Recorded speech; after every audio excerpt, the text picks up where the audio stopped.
Αυτή τη στιγμή κάνω μια φιγούρα, προσπαθώ να φτιάξω το Θοδωράκι, το συνθέτη.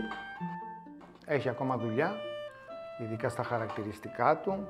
Είναι σε μια στάση που είναι γνωστή σε όλους μας. Διευθύνει μια ορχήστρα. Ζούσα στο Βέλγιο, γιατί φύγαμε με τους γονείς μετανάστες εκεί.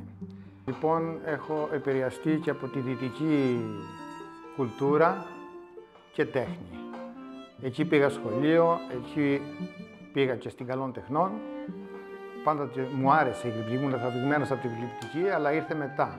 Το 1992 περίπου ασχολήθηκα με τα πρώτα γλυπτά. Κατασκευές, έφτιαχνα κτλ. Και από τότε λίγο έχω παρατήσει τη ζωγραφική και ασχολούμαι κατά κόρο με τη γλυπτική. Τα έργα που παρουσιάζουμε μάλλον στο ξενοδοχείο είναι μια συλλογή παλιών παιδικών παιχνιδιών που παίζαν τότε στα παιδιά στις σαλάνες, στις αυλές, και είναι άλλη μια σειρά με έργα τα οποία αφορούν τη φύση. Γενικά τα δέντρα, την επέμβαση του ανθρώπου στη φύση, την καταστροφή που προκαλεί ο άνθρωπος πάνω στη φύση, τις μεταλλάξεις με τον τρόπο του, επεμβάσεις πάνω στα φυτά κτλ.